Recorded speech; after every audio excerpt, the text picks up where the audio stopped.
I'll call to order the Lake Mills City Council meeting for April 7th, 2020. And you're going to do the roll call, Steve, No, Betsy is. or Dan? Betsy. Oh, Betsy, yes, that's Betsy. Would you do the roll call, please? Mr. Foster?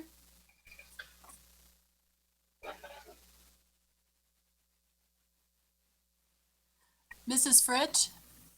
Here. Mr. Fields?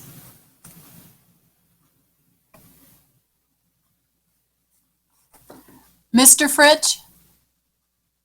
Here. Ms. Schmidt? Remember to Just sit unmute. here.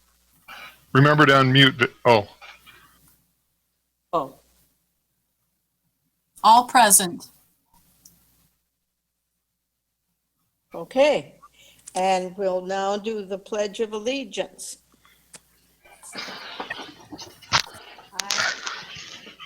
allegiance to the flag of the United States of America, to the republic for which it stands, one nation, under God, indivisible, with liberty and justice for all. With liberty and justice for all. That's challenging. Yes, I'm Okay. hoping we can eliminate that from our future virtual meetings. Right, but it wasn't eliminated, so I thought we better do it. Yep. Okay, by the, would like to welcome everybody who's to watch and bear with us while we are learning how to do this. And that moves us to item number 4, correspondence. Is there anybody on the council that would like to share correspondence? I have one piece of correspondence to our listening public. I just want to let everyone know the council I think is already aware of this, but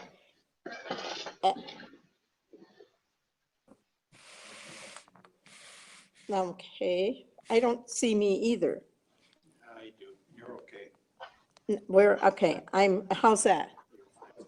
Oh, that's perfect. Okay. I want to let the public know that at our organizational meeting, which might be the next meeting unless something changes, I am not going to accept the presidency because I would like to have more freedom than it gives me. Both of our children are living out of state right now, and we like to go to visit them. And when that happens, then I'm not here for the city council. So for those of you who are interested and to avoid any rumors, I am choosing not to accept the presidency of the council. I will still be on the council, but I will not accept the presidency. And I want to thank the council for the years I have had. And I also want to just let the public know that you have a great city council right now, a great city manager, and we're all doing a good job, and hopefully everything is going to continue to go positively. So thank you for letting me serve you as president for the last few years. Okay, moving on. Anybody else have correspondence? I'm not seeing any hands flying through the air. So seeing none, I'll move on. Mike does. Mike, you do. Okay.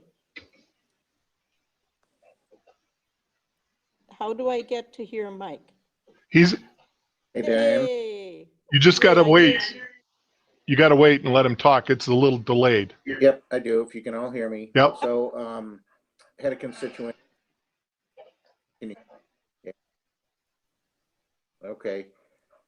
So, had a couple emails with a constituent that is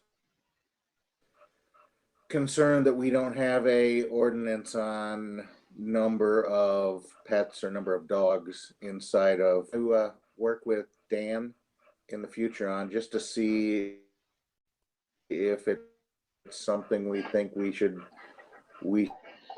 should discuss. And I'll forward the email on to the rest of the folks in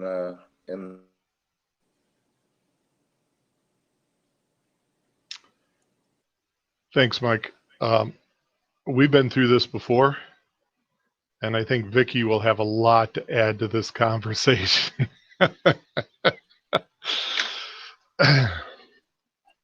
Yep, I remember it also, so.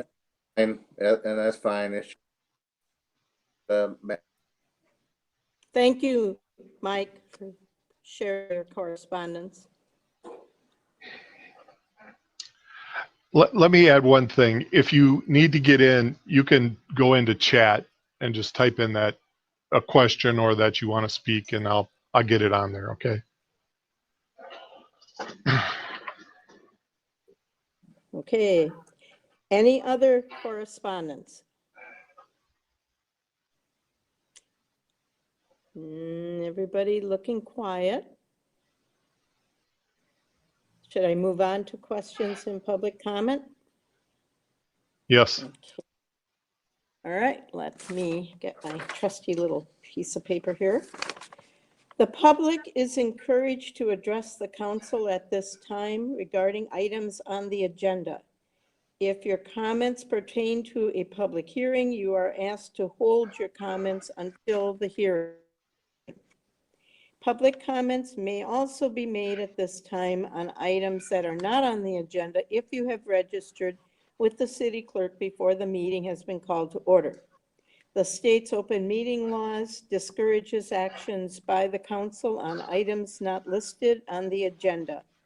Please keep your comments limited to 3 minutes and state your name and address when starting your comments. Fill out the sign-in sheet provided.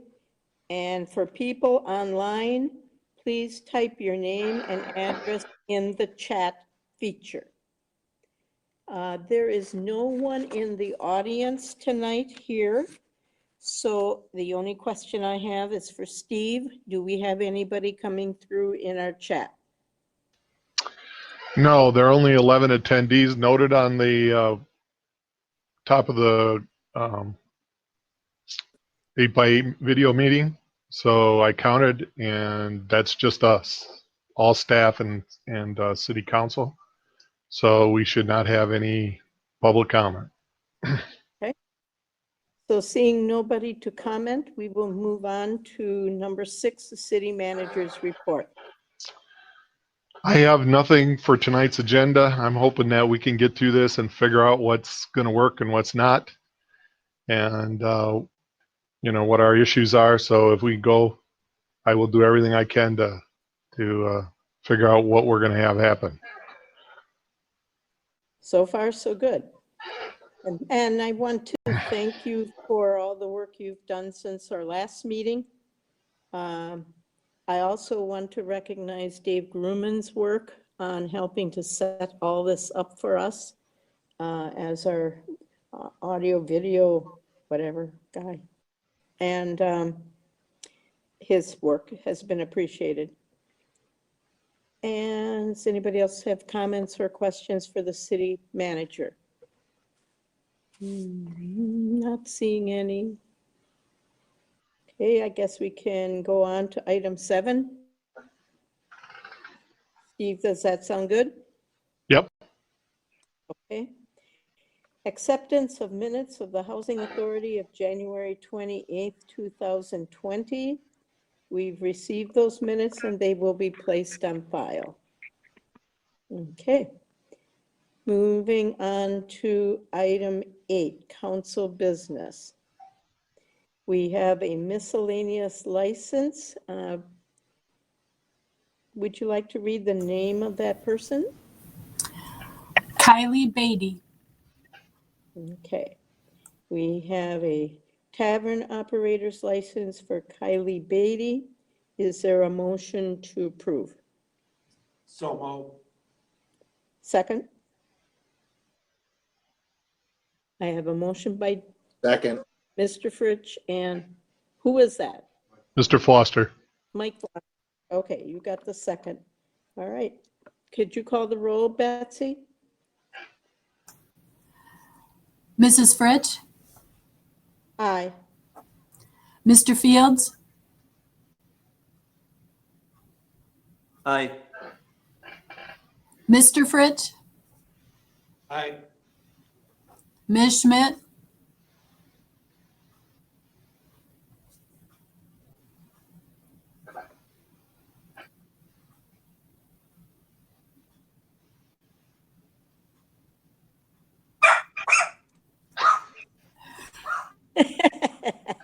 I think her dog just voted. Ms. Schmidt, We're voting on the tavern operator's license.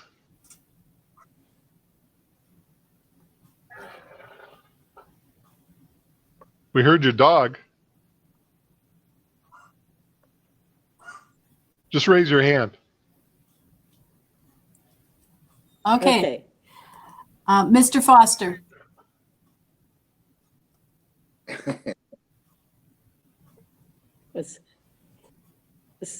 Give me a thumbs up if it's an aye. Thank you. Yay. motion passed 5-0. Okay. All right. Moving on to item B, board and committee appointments. I have an appointment for the Public Works Board.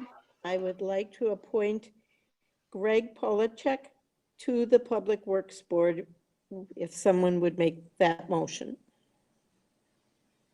So moved. Doug moved the motion. I need a second. Aye. Okay, I got Mike gave me a second. I have a motion and a second for Greg Polachek to be placed on the Public Works Board. So would you do the roll call for that, please, Betsy? Mr. Fields, You said aye. Ms. Schmidt, Oh, okay, Yes. Mr. Foster, she said. I saw an aye. Okay, Mrs. Fritsch, aye. Mr. Fields, No. Oh. Call him. Mr. Fritsch. Mr. Aye. Yes, I heard Okay. his aye. So, Excuse me. Motion passed 5-0. okay, good. All right, we're moving along here.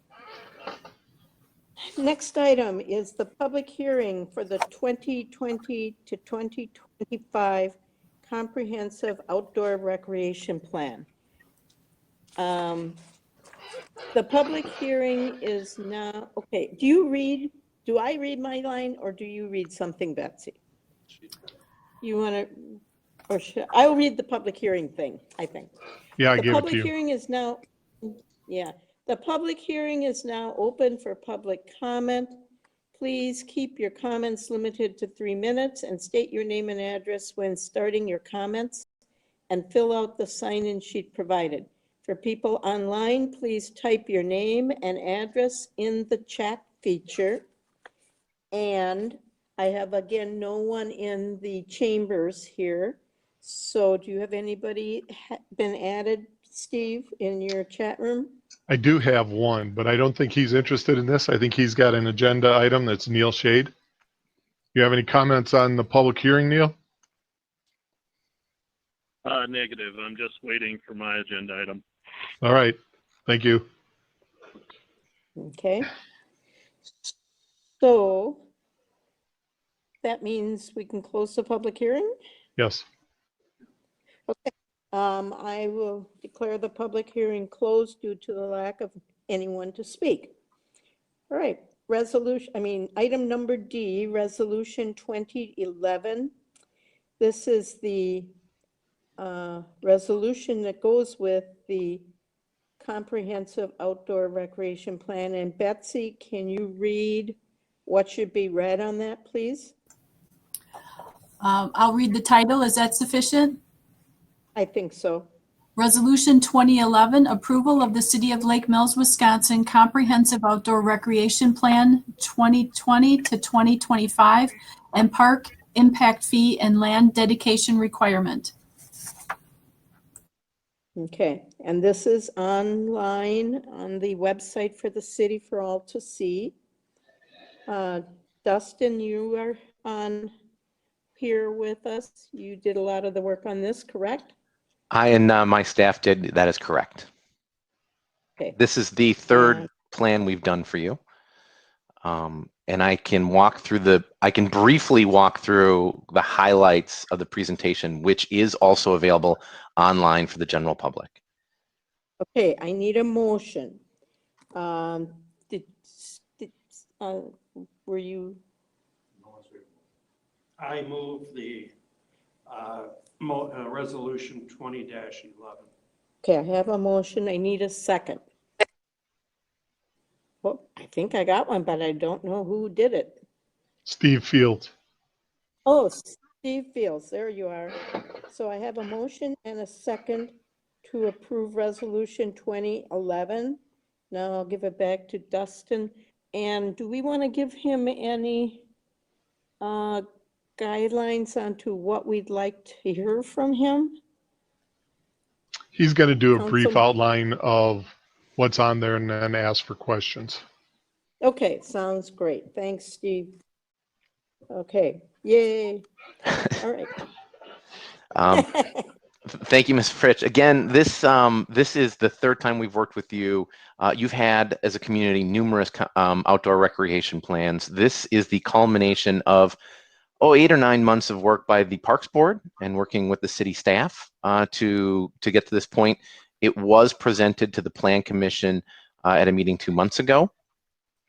Following their recommendation, obviously we had the public hearing notice published, and then a minimum 30-day open book period for the public to provide any commentary on the plan in advance of the public hearing that you just held. That's a statutory requirement, so I just wanted to call that out. To my knowledge, we have not received any written comments on this, and I'm looking to Betsy or Steve. We have not Confirm? received. We have not Okay. received any. Okay. I am not going to go page by page on this, but the first page that is being shown to anybody watching this is the agenda. It is what this presentation outlines from the highlights from the outdoor rec plan. Again, I'd like to state that the entire outdoor recreation plan is available on the city's website, as it has been for a number of weeks now. I'll ask Steve to go to the next page. Why are we updating the comprehensive outdoor recreation plan? First and foremost, to remain eligible for state and federal funding, grant sources, resources, etc., you do have to have a current plan on file with the Wisconsin Department of Natural Resources. So that's a very important element. Hand in hand with that is, this is the master plan for your park and recreation facilities within the community. So we do update it to keep it current to reflect current city demographics, to reflect any changes in park and recreation development costs, trends in park and recreation planning, and to function as an implementation or a work plan for the city boards and commissions, as well as the city staff. On the next page, I'm going to have him flip one more page. Just very briefly, you have been accomplishing a number of items from the previous plan, and some items are carryovers into this plan. Your Parks Board, as well as your Parks and Forestry staff, who were instrumental in developing every one of these, as I said, uses this as a work plan. So you did complete a number of items in Wallace Park that are listed there. If we flip to the next page, two more pages. We've completed some off-road trails in Tyranina Park, and then some improvements in Rotary Park. Again, I am cherry picking for this presentation just some elements that have been completed. There's much more detail in the entire plan document itself. I will highlight a couple of demographic changes and some of the standards. So if we can flip one more page, Steve. There we go. We looked at your historic growth rate. Again, we try to use your growth rate, historic and projected, to determine how much acreage of park land you will need and the types of facilities that you will need. The 15-year trend for growth has been about 1.25% annually. But what we have seen, if you flip to the next page, the next chart, yep, the bottom line that's highlighted there in green, really over the last decade, you've seen about 0.25% growth per year. And this plan has kind of followed that moving forward. We don't want to overestimate our population projections, because then it starts to skew how much parkland you may need to serve your future population, and what kinds of or number of improvements that may need to be made. We can always come back and revisit this if we see a boom, but we want to make sure that we have a very accurate representation, because again, this document does get used for budgeting purposes and work programming purposes for your parks and forestry staff. On the next page, Steve, some of the demographic highlights. Your median age has been rising slightly from about 37 to 39. So that's kind of the middle of the spectrum of all the people that live in the community. That's still very young. What that tells you is those are people that generally have young families, and you're starting to see that. You have a reduction in number of residents from over the last 5 years, 7 years, of residents 15 to 24-year-olds. Guess what? Those are your young adults who have gone off to college typically. And then you've had an increase in the number of residents under 14 years old and those from 25 to 34-year-olds. So guess what? You have young families that are having children. That's excellent. That's your under 14. And you're seeing people either come back to the community who have left in those kind of, I'll say, college years or young adult years. They're coming back to live in your community because of the quality of life and to raise families here. So again, it tells you that you are going to need to make decisions to reflect some of these demographics. The next page highlights the National Park and Recreation Standards, which is actually the National Recreation and Park Association standards. These are, as I said, industry standards for parks. As we flip one more page, Steve, they have changed the way that they identify needs and improvements in acreage necessary for communities. Many years ago, they just used to lump all the communities together, whether you are 2,000 people or 100,000 people. And we know that that's not exactly the correct way to do things. So they are looking at, they've broken communities down, and they look at the residents per park and the acres per 1,000 residents for communities less than 20,000 people, which is a much better metric for a community of your size.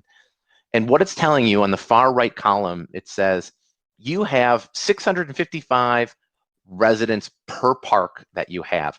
That is far below the median. So that's a good thing. You have more parks per person than typical communities in your size range. And then the bottom column rows there is saying number of acres per 1,000 residents. You have about 13 acres, 13 and a half acres per 1,000 residents in the community.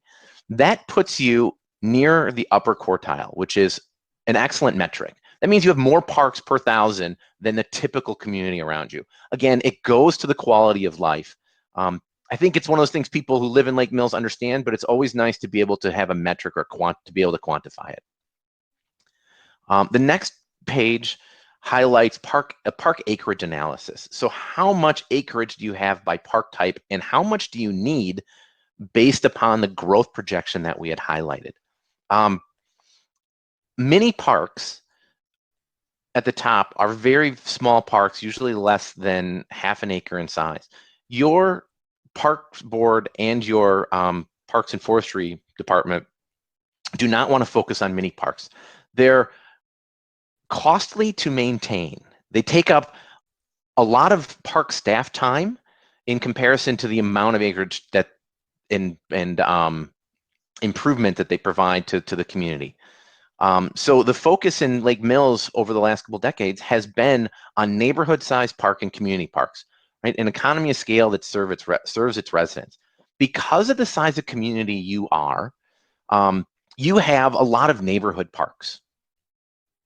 And that is shown here that based on the NRPA standards, it's saying you should have 16 acres of neighborhood parks, and that you should grow to having 34 acres, which would be a surplus. Currently, the 2030 standard is 2.7 acres. So right now you have a surplus of what we would say is neighborhood parks. That doesn't mean you shouldn't develop any more neighborhood parks. That has always been the focus for Lake Mills. As far as community parks, we only have one park that we consider really a community park, and that's Wallace Park. And when you're looking at this metric, it says, oh, you're very low on the amount of park acreage you're going to have over time. But that's not the case for Lake Mills. If you're just looking at that number, it would be misleading. You have a lot of neighborhood parks that fill the gaps of what a typical community park would have. A community of your size doesn't need multiple community parks. You need a lot of neighborhood serving parks. So at the end of the day, you really only have a negligible deficit in the amount of park acreage you're going to need over time based on your current park levels.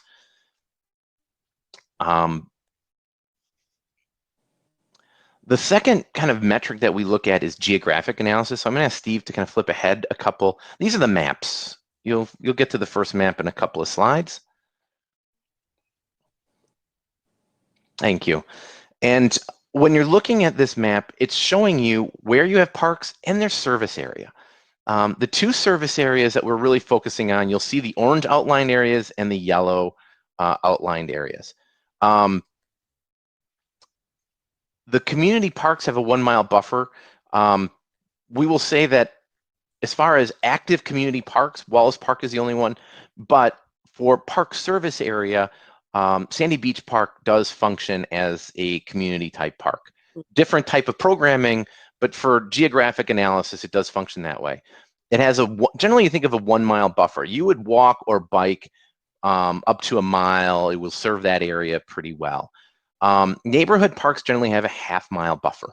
You really aren't intended to live out in Brookstone and get to a park up in the northwest corner of the community. Neighborhood parks are just that, to be neighborhood serving. And you can see by just really looking at the overlap of orange circles that you have excellent coverage of your neighborhood park service areas. And that, as I said, has always been the focus of Lake Mills. So you are well covered, and that's something that we want to make sure that we're continuing to do as we go forward. So our goals for the next 5 years, when you flip to the next page, there should be a map. Generally, it's going to say, well, where are we growing, and where are we going to need some new neighborhood and or community parks? You can see that there are 3 neighborhood parks that are programmed for the future as residential development occurs. One of them is north of the interstate when development happens up there. That doesn't mean tomorrow, but we do want to plan for it. The interstate is a barrier, and so it is not going to be expected that neighborhood residents cross the interstate to get to a park in their neighborhood. Similarly, as you go south in the community, south of the Glacial Drumlin Trail, both east and west of Highway 89, as you grow, you're going to want to have neighborhood parks in those areas. So you can see the 2 other circles there. And then ultimately, as you extend further south along 89, if residential growth happens there, we aren't fully expecting that in the next 5 years, but we do want to plan for that kind of future need. Community parks are usually something that develop over a long period of time and usually have to acquire a significant amount of acreage for them. So ultimately, as you extend south, you're going to want to be mindful of acquiring land for a community park out into the future. And so that's why we look at making sure that one is programmed from a geographic analysis perspective. Are there any questions on kind of where future parks or new park land would be programmed? Not hearing anything. So on the next page, there are still other goals that are outlined in the plan for your existing parks. That is the continued development of your existing park and recreation facilities. That's Wallace Park. Obviously, Sandy Beach redevelopment is a key one. Commons Park, we've been working with the Parks Board and the civic groups on the new development plan for Commons Park. Obviously, some new programming in Fayetteville Park, Wetland Park, more trails and multimodal facilities. There is much more detail in the plan itself on this. But again, I want to make sure that that doesn't mean we're done with the parks that we have. There are still areas that they need to have equipment upgrades, other types of programming for those parks. The last item is a park impact fee update. As we undertake these park plan updates and reevaluate park needs, acreage needs, facility or improvement needs to meet the future development and residential needs for your community, we look at how much land will be necessary and or a fee in lieu of some sort of land dedication. So as residential land would develop, the city, and this has been on the books for many years, could require a park be dedicated within a new subdivision. That's why we call them out in these plans, where specific areas are intended to have future parkland. It is based on the amount of land that you have serving your current population and expecting to carry that forward to serve new population.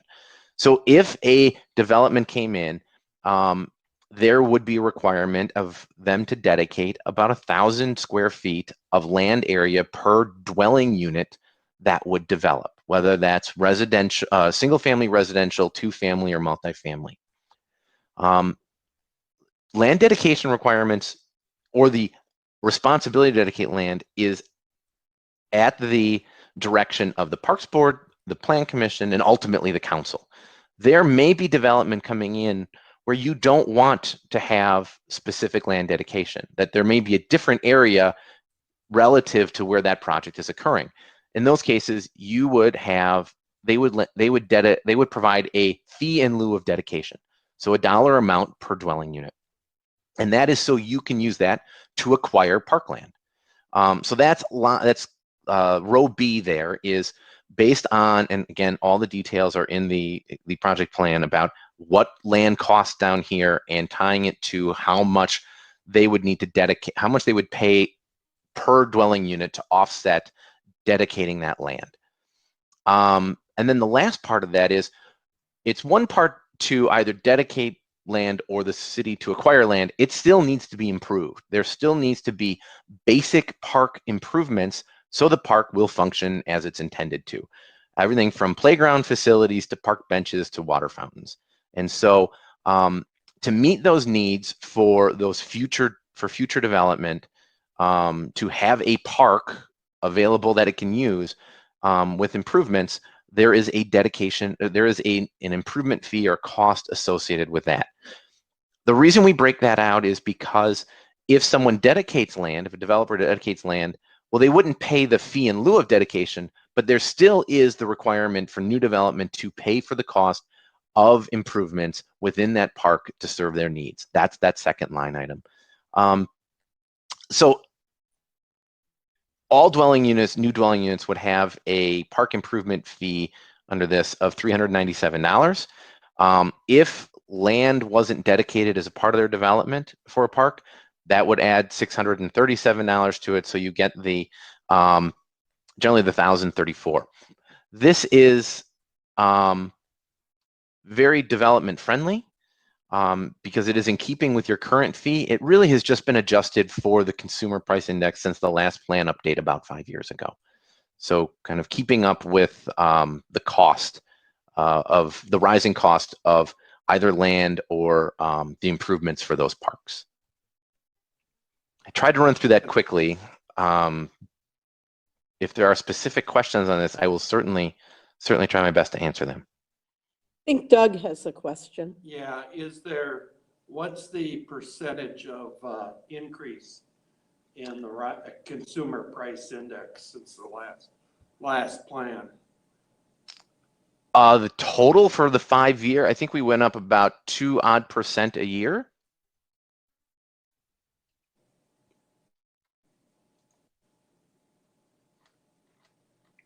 So in other words, about 10% total? Yeah, somewhere in that neighborhood, 2 and 2.3% per year. You got to remember, it's been a very kind of boom over the last 5 years.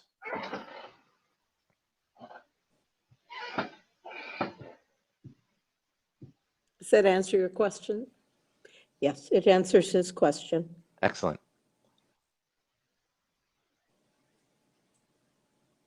Is there anything else, What's Dustin?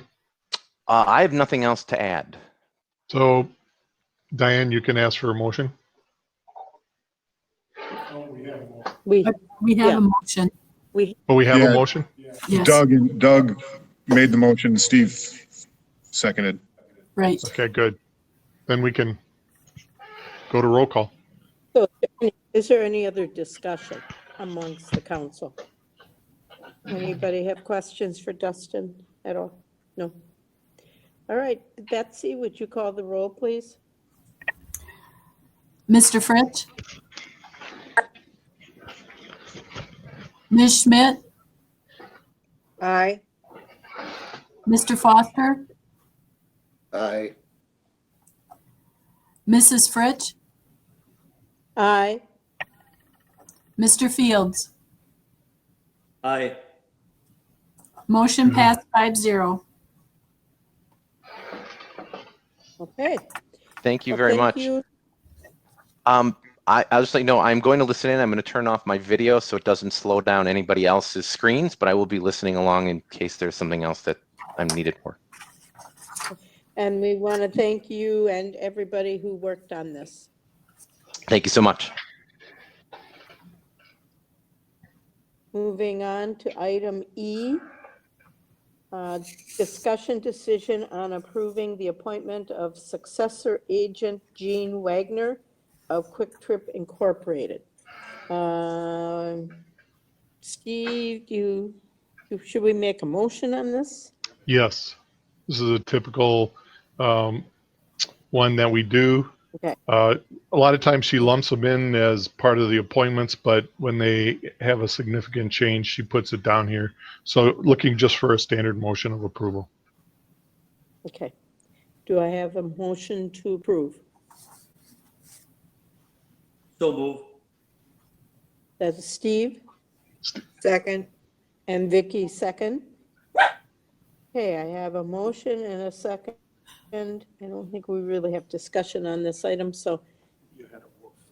I got a woof, yes, we have one woof. Okay. Betsy, would you call the roll, please? Ms. Schmidt? Turn your mic on. Aye. Mr. Foster? Aye. Mrs. Fritsch? Aye. Mr. Fields? Aye. Mr. Fritsch? Aye. Motion passed 5-0. Thank you. All right, moving on. Discussion decision on phase 3 of the archaeological data recovery plan at Sandy Beach. Okay. Do we want to have a discussion before we make a motion, or do we need a motion first? Typically, you'd look for a motion first, but that's up to the chair. Well, I can't, I'm at a little bit of a loss because I can't see that on my computer, given the fact that I'm seeing all of you. So does someone have the motion? Why don't we discuss first? Well, is that a problem, Dan? Okay, let's discuss first. Steve Phillison. We did a phase 2, and they found significant reason to believe that it might be a historical site. They have prepared a phase 3, which is a data recovery plan, which is what we talked about earlier. Let you know that at the last meeting, I let you know that the cost was pretty significant. Come to find out that it's not as unusual as I thought, but I did see one from Oshkosh that was in the $200,000 range. The proposal is all laid out. It covers all the requirements of the data recovery plan as spelled out in the National Preservation Historic Act. And it's been approved by the DNR and the State Historic Preservation Office. So we recommend approval. We were a little bit concerned about the cost at the beginning, but when the Fish and Wildlife Grant came in and covered 100% rather than 50%, that covered the additional costs that we had. So we had set up in the budget to actually have this money available for another topic, but now we can use it for this because the grant is covering the cost of the construction. Are there any other questions? Does someone want to make a motion to, how does it state on the, Betsy, how does it state on the motion? Would you like me to read the motion? Yes. Yeah, would you do that, please? Motion don't have it. 2412, authorizing the city manager to execute an agreement between the City of Lake Mills and Commonwealth Heritage Group. Whereas Section 66.0301 Wisconsin Statutes authorizes cities and towns to enter into contracts for the receipt or furnishing of services. And whereas the City of Lake Mills has responsibility for completing a Phase 3 data recovery plan of the Sandy Beach boat launch site. Be it moved by the City Council of the City of Lake Mills, Wisconsin as follows. Section 1, that the agreement between the City of Lake Mills and Commonwealth Heritage Group for the Phase 3 Archaeological Data Recovery Plan of the Sandy Beach boat launch site has been reviewed. That the city manager is directed to use grant funds and bond funds to pay for the Phase 3 Archaeological Data Recovery Plan. That the city manager is authorized to execute said agreement included in the council packet and to take such actions as necessary to implement said agreement. The city council does hereby approve the agreement between the City of Lake Mills and Commonwealth Heritage Group for the Phase 3 Data Recovery Plan of the Sandy Beach boat launch site for $283,526.44 and direct this council president to sign said motion. Thank you, Betsy. Is there a motion? So moved. I have a motion. Do I have a second? Second. Okay, I have a motion and a second. Thank you for having that ready for us. That's kind of a, discussion. I think we're very fortunate to have the next item of business, which is the fish and wildlife piece. So, I do have a Good couple thing. questions. good, go for it, Mike. So, is there gonna be any repercussions or any reason why we can't, somebody could come back and say you can't use that grant money for this? I guess it really doesn't make a difference if we move on with the first phase of the park restoration, but I'm just want to make sure that nobody will come back and tell us you can't use that grant money for the archaeological dig or recovery that you did. The only issue that comes up is anything that's done before the grant is actually authorized. So anything that was done before the grant is signed, we could spend $75,000 on. We've to date spent about $74,000 on engineering.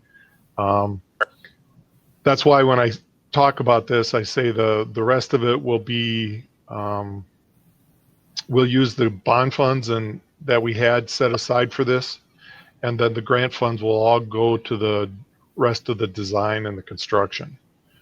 So really, the grant funds don't impact this as much. There is some opportunity that if for some reason, Brandon has given me an indication that he does not think that the project will cost the amount that we've estimated. And so there might be some grant funds available to use for this. So if we get the documents signed and agreed to before the final billing, we probably could use grant funds for this too. We definitely could if we had the contract documents signed before that. And so I'm comfortable that one way or the other, we have the adequate money to pay for all of it. It's just how we're going to do it. I put grant and bond funds in there just in case we don't spend all of it on the boat launch and we have some grant funds left over that we could use it instead of our bond money. Okay. Then the second question comes up as I'm looking through their itemized billing. I look at it and it tells me that they expect it to take them up to 6 weeks, but they have 345 days worth of lodging and per diem scheduled. That's what they do, is they do it per employee. So if they were there for a week and they had 10 employees, that would be 50 days. No, that makes sense then. Okay. Okay. I just wanted to make sure I was reading it right because it looked a little funny and that's what I expected you to say, but I just wanted to verify. Okay. That's all I had. Okay, I just want to mention that I know a lot of people in Lake Mills are interested and care about the archaeological findings of this area, and I'm sure they're happy to hear that we're going to be able to do what we are going to be able to do, because it'll be a very good piece of education to go with our park. I think just the history dig alone will be fascinating, and I don't know that it's worth $283,000, but it will generate a fantastic amount of history and material that will be available to the city. I have a question. We've talked a little bit about where some of the findings would be displayed or kept.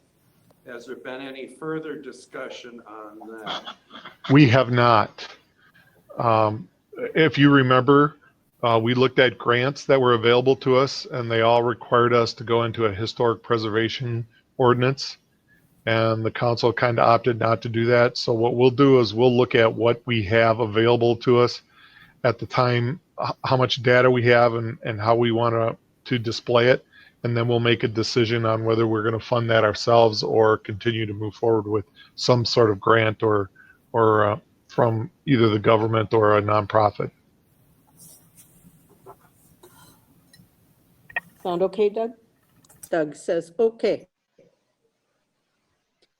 Any other questions or comments from the council or staff? All right, seeing none. Now, okay, I've lost track. Do we have a motion? Yes. Yes. We do Yes. have a motion and a second. Yes. Do we call the roll? Yes. Mr. call the roll. Foster, Oh, Betsy, Aye. please. Mrs. Fritsch, Aye. Mr. Fields, Aye. Mr. Fritsch, Aye. Ms. Schmidt. Aye. Motion passed 5-0. Okay, thank you. And thanks for helping with that. that takes us to item, hold on here, I gotta get on my thing here. The item G, discussion and decision on the approval of the memorandum of agreement between the United States Fish and Wildlife Service and the Wisconsin State Historical Preservation Office, the City of Lake Mills, and the Wisconsin Department of Natural Resources regarding archaeological data recovery at Sandy Beach Park. Do you have more than that to read, Betsy? It's not much more. I could read the whole motion. Okay, go for it. Motion 2413, authorizing the city manager to execute a memorandum of agreement between the City of Lake Mills, United States Fish and Wildlife Service, and Wisconsin Historic Preservation Office. Be it moved by the City Council of the City of Lake Mills, Wisconsin as follows. Section 1, that the memorandum of agreement between the City of Lake Mills, United States Fish and Wildlife Service, and Wisconsin Historic Preservation Office regarding the archaeological data recovery at 47 JE 1239 Lake Mills, Wisconsin, copies of which are attached hereto and made a part hereof, is hereby approved. Section 2, that the city manager is authorized to execute said memorandum of agreement and to take such actions as necessary to implement and administer said agreement. Section 3, that the city clerk is directed to send a copy of this motion to Karen Blodgett, Fish and Wildlife Service Grant Program, Wisconsin Department of Natural Resources in Eau Claire. The city council does hereby approve the memorandum of agreement and authorizes the council president to sign the motion. Okay, I should have a motion and a second before we have discussion. Do I have that?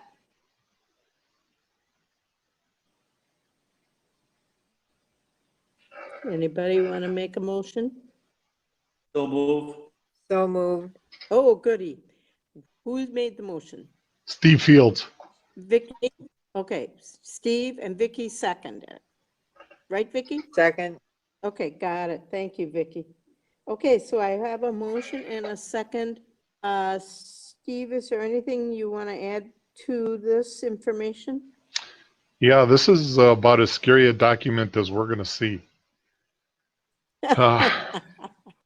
Because it has a lot of open holes in it. And Oh, so fuck. I'm going to ask Dan to comment on it because he was the one that I asked to tie it up, and he talked to SHPO and a couple other agencies on it, and he probably has the best information available. Yeah, the document. That is so disturbing. The document is really a mechanism to keep this process going forward. It contemplates phase 3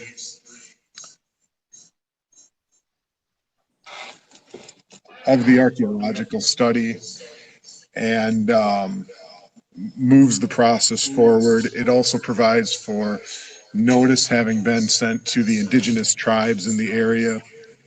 It does identify that the site is eligible for the National Register of Historic Places, and it's really the only route in going forward and accepting the United States Fish and Wildlife Services grant.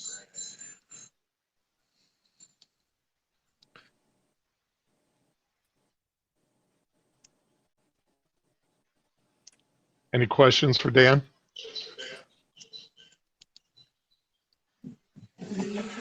And we each have to give our firstborn child to No, this could one? you?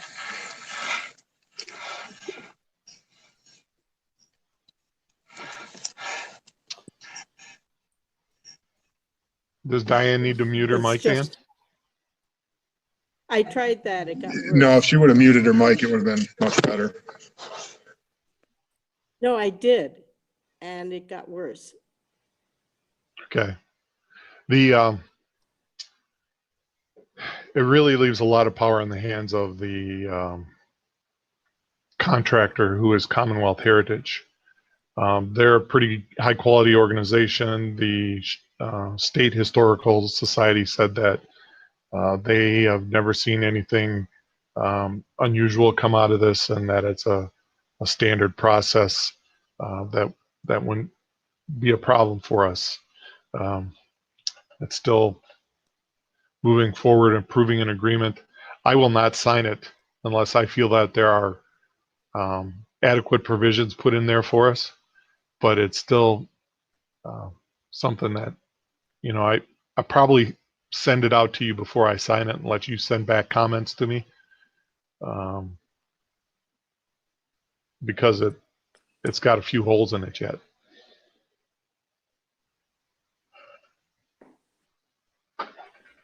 What's the deadline date for sending it back? We need to get this out probably in a week, Oh, okay.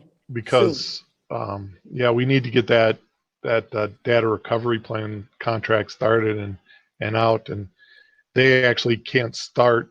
We can sign the contract, but they can't start until this is signed, and this is going to have to go through SHPO and the state or the Federal Fish and Wildlife Program yet.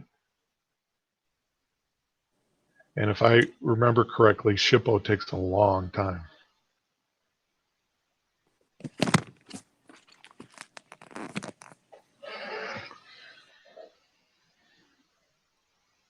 Okay, anybody? So in other words, then, with the archaeological one wouldn't get started until later this summer, Right. or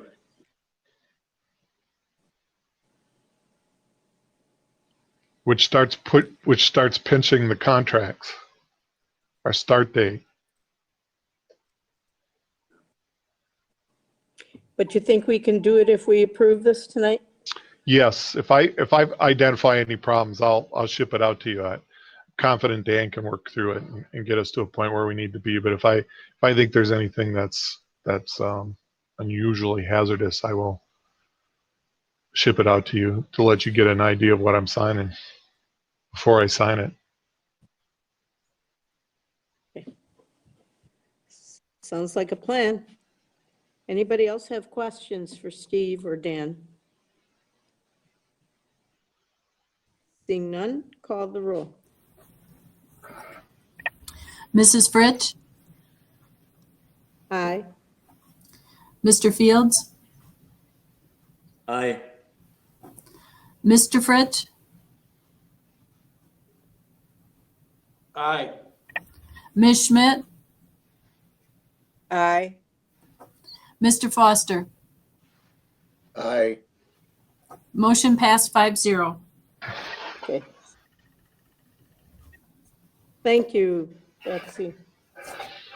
All right, taking us to item 8, Resolution 2012, authorizing the buyback of public property. And I'm not going to read that because I'm going to let Betsy be the reader.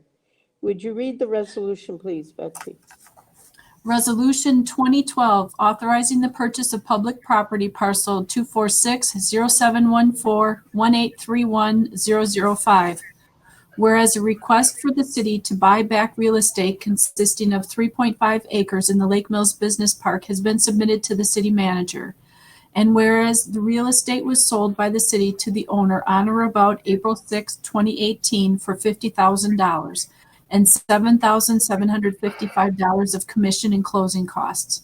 And whereas the owner has determined that the subject real estate will not meet his needs for the purposed warehouse development and does not plan to develop the site, while the city is interested in utilizing the site for a higher use than vacant land, including other development options. And whereas the city manager has negotiated terms for the proposed buyback with the owner and has agreed in principle to the terms of the buyback, including a purchase price of $46,200. Now therefore be it resolved this 7th day of April 2020 by the City Council of the City of Lake Mills that the city manager is authorized to complete all documents necessary to purchase the property that is the subject of the requested buyback, and that said purchase price shall be $46,200. Resolved this 7th day of April 2020. Do I have a motion to approve?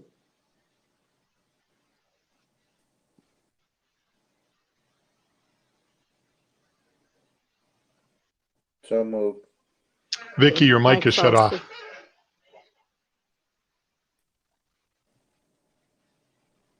I'll second that. Okay, I have a motion and a second. Steve, you want to say anything about it? I think the memo covered it. We normally, when we sell some of those lots that have a lot of wetlands on them, we tell them that if they run into issues, we'll buy them back. Normally, we don't look at this long of a period for buyback, but at the time, Neal had expressed some concerns about the wetlands and his ability to build on it. I don't know that that's what's driving his decision now, but I think our position has and will continue to be that, rather than letting it sit as vacant land, we have options for selling it or using it for other purposes here in the near future. And so it's worth our time to buy it back. We're not paying the full price, but we are paying a portion of the closing costs. So neither one of us, neither Neal nor I the city is getting all their money back. But it is a relatively reasonable workout for what's going on here. Neal is on, so if you have any questions of him, if you make a motion, he could speak to the issues. Otherwise, if you feel comfortable voting one way or the other, or if you have a desire to hold this over, we can do that. But historically, it's been an offer that we've made to these people, and we have actually bought other pieces back and resold them again. So it's not out of line with what we've done historically. Well, first of all, I want to thank Neal for hanging in there with us on this new exciting meeting that we're having. So thank you for doing that, Neal. Does anybody want to speak with Neal and we make a motion to suspend the rules? And if not, we can vote on the item. What would your pleasure be? I'm not hearing any need. I see a lot of shaking heads, so it looks like we're ready to go. Okay. Betsy, would you please call the roll? Mr. Fields? Aye. Mr. Fritsch? Aye. Ms. Schmidt? Aye. Mr. Foster? Aye. Mrs. Fritsch? Aye. Motion passed 5-0. Okay. And we wish you the best of luck on your whatever endeavor you're doing, Neal. So. Moving on to item I, Resolution 2013, approving the TAP Sidewalks Grant Submittal. Would you read that resolution for us, please? Resolution 2013, a resolution authorizing the City of Lake Mills submission of a grant request to the Wisconsin Department of Transportation for funding through their Transportation Alternatives Program. Whereas the City of Lake Mills recognized the benefits of non-motorized transportation infrastructure such as trails to encourage alternative transportation modes and to provide recreational opportunities. And whereas by adopting this resolution, the City Council declare their intent for the City Administration to submit a grant request to Wisconsin Department of Transportation for funding through their Transportation Alternatives Program to fund the construction of segments of County Highway V from Topeka Street to East Mills Drive within the city. And whereas the City of Lake Mills will maintain records documenting all expenditures made during the grant period and abide by the necessary reporting responsibilities as determined by the Wisconsin Department of Transportation. And whereas the City of Lake Mills will work cooperatively with employees, agents, and representatives of the Wisconsin Department of Transportation during the grant period. And whereas the City of Lake Mills intends to comply with all requirements of and will submit all documents and participation requirements to the Wisconsin Department of Transportation. And whereas the City Council find that the submission for and use of the grant will be in the best interests of and benefit to the city, its properties, its residents, and taxpayers. Now therefore be it resolved by the City of Lake Mills Council that all above introductions and recitals are reiterated and incorporated herein by reference as if fully set forth verbatim.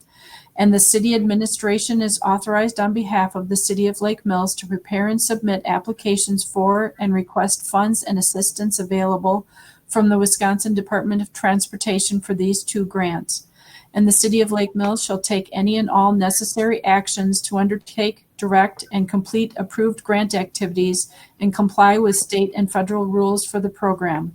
Be it further resolved that the city manager and his designee on behalf of the city of Lake Mills is or are hereby jointly and severally authorized and empowered to negotiate, draft, revise, review, modify, amend, execute, enter into, file, and/or record additional applications, agreements, amendments, documents, reports, and letters of understanding concerning this matter, and to take whatever additional other actions that the city manager may determine in his sole discretion, from time to time and at any time necessary and/or desirable in the public interest to effectuate the intent of this resolution and/or the public good. Thank you, Betsy. Do I have a motion for Resolution 2013?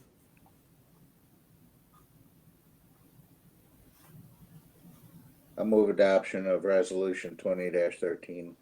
Okay, Mike has moved it. Do I have a second? Second. I have a second. Okay.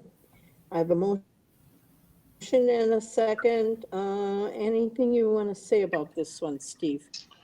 Yes, this is the exact resolution that you passed in 2018. Too much so that second paragraph where it says County Highway V from Topeka Street to East Mills is actually too limited. It actually included areas on County Highway V by Lake Mills Market, areas on South Main Street going out to St. Paul's, some areas on Marguerite. So it's a little bit broader than that. I think the actual resolution number that I used was 1812. So you can see this is 2013. We haven't, you can tell, get a feel for how many resolutions we do up until April. This is due on April 17th. We've actually already submitted all the documents. They let us submit the resolution later. So same as last time, we've kind of slid right up until the end, and they send us a nasty note saying you need a resolution. So I got it on the agenda, and this is it. It is consistent with what we talked about and what we authorized when we started the grant process. It is a full 80-20, so it works out pretty well for us. Even if we spend $300,000, we're in pretty good shape. Pretty consistent with what we would have spent on East Lake Street by ourselves. So, or not East, yeah, no, Tyranina Park Road. Okay. So can you, for my purpose, Steve, I'm a little confused. So what exactly does it cover the way that we want it to cover now? Where will there be sidewalk? County Highway V by the market. Okay. County Highway V by Badger Chevy GMC. Okay. There will be by East, by Fayetteville Park there on East, between East Mills and Topeka. That will also be part of it. There will be some on South Main Street towards the St. Paul's, because the highway project in short. There will be some on Marguerite between Madison and Ferry. I think that covers all of it. I think we looked at a little on East Lake Street, but I'm not sure that that got incorporated because the filling of the ditch and the curb and gutter got to be too extensive, so I think we might have cut that out. But the In fact, I'm positive we resolution- cut that out, not might. So the resolution that we're looking at approving covers what you just told us. Actually, it should say a broader spectrum. If you want to amend it so that we can say all those areas that I just listed that I can put in there. the wording a broader spectrum? We need to add that to the motion? Yes, in fact, it would be better if it just said Amendment. segments as noted in the application. Okay, is there someone who can make that motion? So move. Whoa. But now we have to, so what do you want it to say? What Steve just said. What Steve just said. Steve, you want to I'll- repeat what you just, Sidewalk Okay. segments as noted in the application submitted. okay, so I'll you second. made a motion. Okay, that Steve is seconding. All right, any discussion on the amendment? Seeing none, call the question on the amendment. Mr. Fritsch, Aye. Ms. Schmidt, Mr. Her Foster, mic is off. Aye. Mrs. Fritsch, Aye. Mr. Fields. Aye. Okay, Amendment Motion- passed 5-0. okay, so we're now to the original resolution 2013. Any more questions for Steve or anybody for this? Seeing none, Oh, call the roll. Vicky, unmute your mic for us, please. Thank you. Ms. Schmidt, Aye. Mr. Foster, aye. Mrs. Fritsch, Aye. Mr. Fields, Aye. Mr. Fritsch. Aye. Motion passed 5-0 as amended. Thank you. Thank you for helping with that. Now, we're moving to item J. It's a new ordinance, 1213. Would you, when you have a moment, Betsy, would you read the title for that?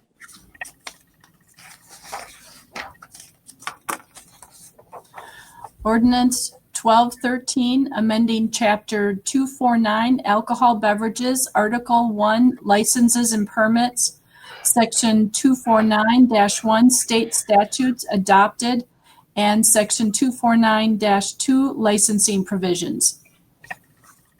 Okay, this is the first reading. Who wants to explain this a little bit? Okay, Dan's going to do that. Okay, so this ordinance amendment changes two things in our existing alcohol code. Could you turn that down a little, Mrs. Rich? Turn your volume down. Thank you.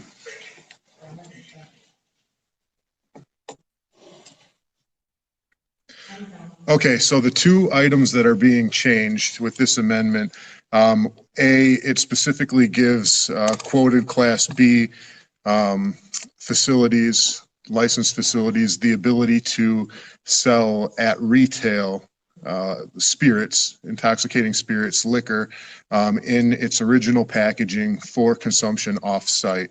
They're still limited to any on-site consumption being by the glass. However, this adds a retail element that's acceptable under statute so long as it's adopted by local ordinance. There are a number of Class B facilities in the city of Lake Mills that have expressed interest in this. The pressing issue was the hub. They specifically contacted myself and Councilperson Schmidt regarding the ability to sell this because they have certain tastings and other events at their facility when they're operating, and they'd like the ability to sell at retail spirits to go.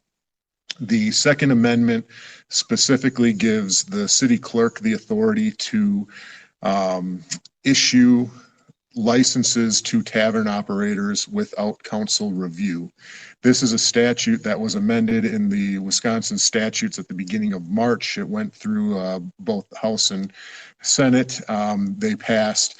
It was pushed forward by the League of Municipalities. It's seen as an effort to, or an endeavor to, basically create efficiency in the licensing process statewide if you adopt a specific statute. So that is the two changes that are presented in this amendment. Are there any questions?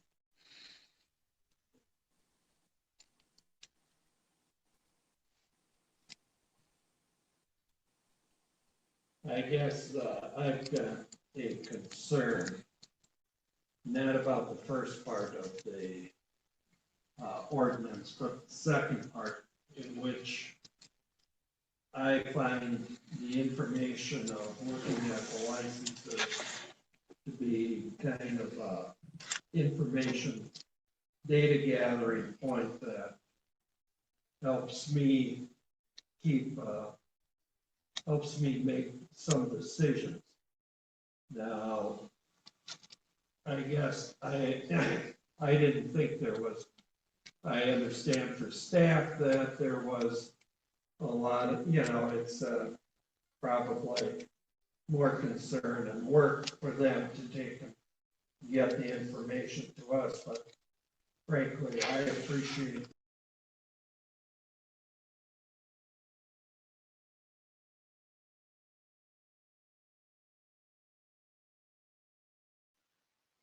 All the mics in the council chamber are muted now. Diane, both Diane and, so we can't hear Doug's question. Okay, continue, Mr. Frisch. how much did you hear? Nothing. Nothing? Oh, mine was on that whole time. No, we heard quite a bit of it. We heard that he had concerns and was interested in the information coming forward to the council rather than them being done by staff. Yeah, because it's like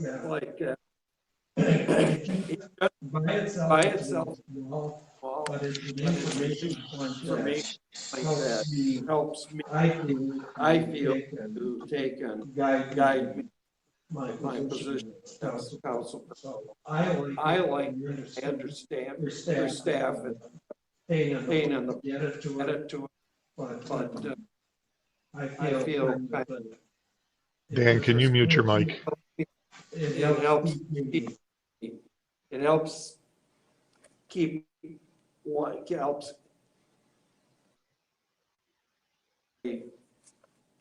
model of what's happening in the city. So Oh.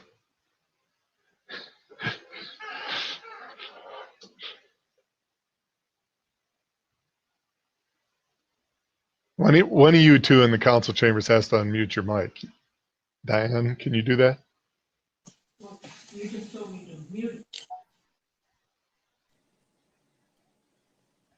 Anyways, okay, we get that Doug is concerned about and would like to continue to have them come to him.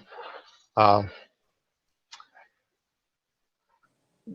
think that For us, it'll just maybe most of it, but it does me especially how people are coming to work here in the city outside in this little the economy gives me a little bit of that we would normally miss otherwise. Can I ask Dan, would you mute your mic? Diane, you leave yours on. Got it. All right, thanks. Is there any, Diane, you want any other conversation on that? I know that Dan and I talked about this, and if Misty has any concerns, she will continue to bring them to the council. This is more just you get these licenses over and over and over again, and she sees them all the time. She knows what she's got coming forward, and she can just process them. So Well, with the Wisconsin I have a question. Oh, go ahead, Mike.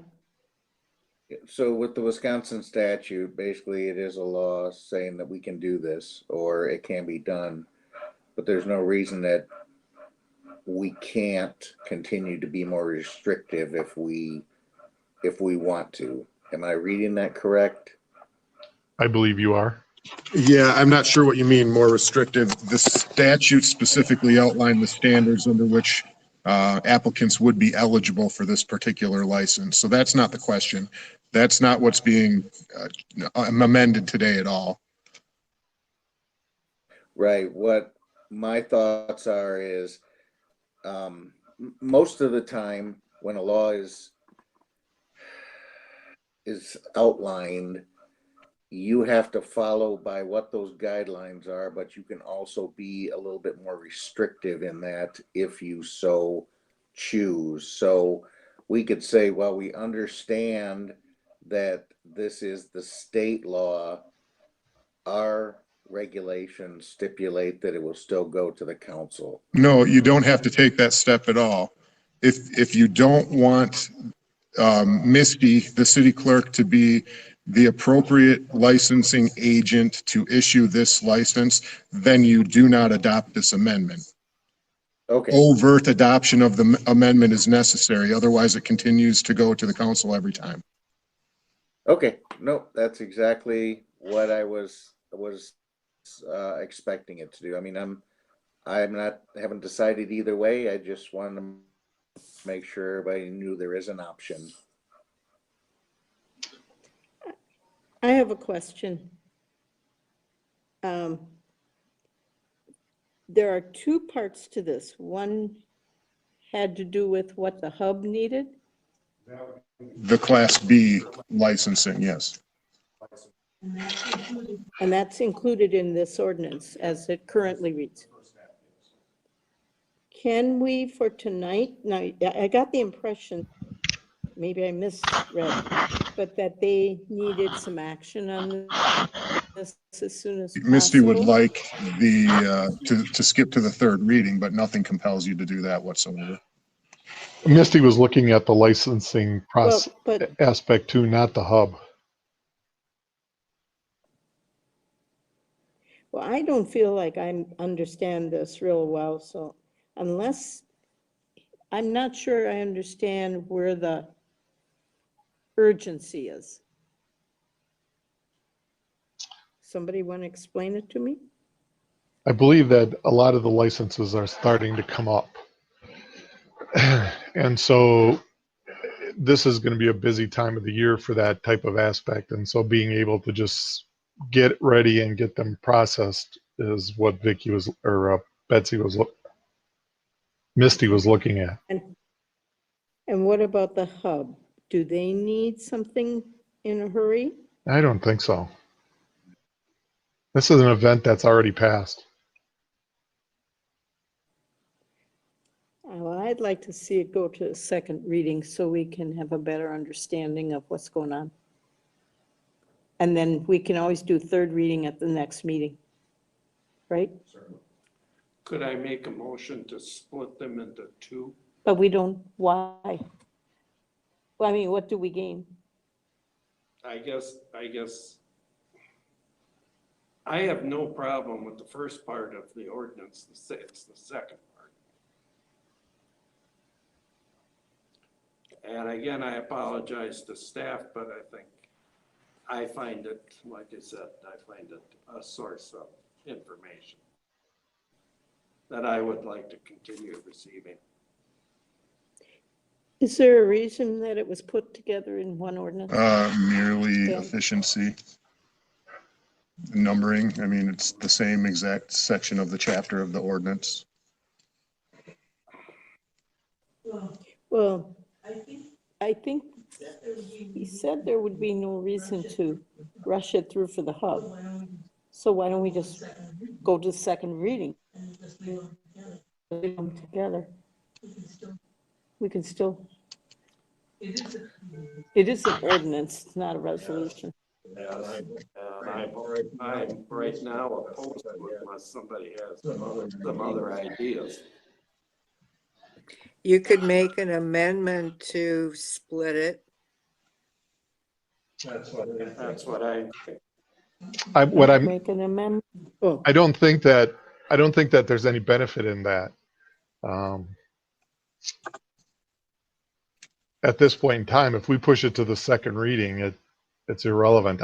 The question is somebody going to make a motion to move it to the second and third? If they don't, then we're just going to move to the second reading. At that point in time, we can make a decision on whether we want to split them or not. you can split it That's then. fine with me. That's fine with me. Sounds good. Let's go. That's okay with me. I could use some time on this. So let's go to the second reading at the next meeting. And at which time, if we decide you want to make a motion to amend, you can, and then you'll split it at that point if that passes. Sound okay? Okay, I guess anybody want to speak on this? It's a little hard to tell. Jump up and down and wave at me. Okay, I think we're moving to the second reading at the next meeting. All right. And recommendations for future agendas. All right, we have, now, Steve, do we have another meeting next week? Yes, we are going to have a special council meeting at 7 o'clock that deals with one issue, and that's TID number 5 amendment. We're going to hold the Plan Commission at 6 o'clock. So Mike, you'll be here for both. And then Tuesday we have the Joint Review Board, and then that puts us in place to be able to look and potentially award the contracts for the Mud Lake Road on the 21st. Because we'll have all our amendments in place. I don't want to confuse you too much, but TID number 5, the original, allows us to build Mud Lake Road. The problem is the area that we're getting our funding from is in the amendment. So we could build the road, but we wouldn't have any money to fund it. So in my opinion, it's more important to have the money than award the contracts. I'm sure Betsy will join me on that. And so we want to make sure that we have the Plan Commission meeting, the City Council meeting, and the Joint Review Board, who are the final approvers of that, do it before we issue that contract. Okay, would you repeat, because I'm confused, what day are we having a meeting next week, council? It'll be Monday the 13th Monday. at 7 o'clock. Got it. I got to write that down. And it'll be virtual, just like this one. So I'll send you another meeting notice. Okay, got it. So that will be our next meeting. Yes.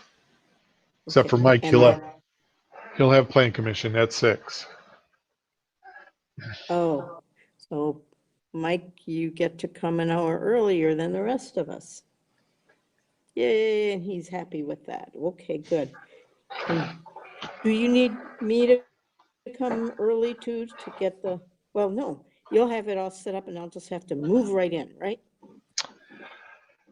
You know, once we got started, everything seemed to start rolling tonight. Everybody's mic started working. I think if we check in a little bit earlier and then just kind of set and wait, the only problem I have is how long the Plan Commission meeting lasts, because it'll be virtual too. But if we get in and we can get our mics all tested early, I'm going to be here, Mike will be here. If we can get our mics in and tested and kind of let everything settle in, I think the speeds and everything start to settle in and the volumes come in, because eventually Steve and Mike and Vicky all were good. You must have a really good connection there, Dustin, because you sounded great. Diane and Betsy and Dan all came through real well, particularly when you got Diane to turn her volume down, Dan. So that helped a lot. So I think that, once we get used to this, it should go pretty smooth. It seemed like the end of the meeting was rolling along pretty well. Anybody have any other? Dog's quiet finally. He did a lot of participation. Somebody came to my back door and that's what got her all upset. So maybe that'll never happen again. Yeah, In current circumstances, it's appropriate to lift your dog up and let everyone see. we want to see your Oh, I dog, don't know. Mickey. When he tries to I'll vote. try. Hey, Greta.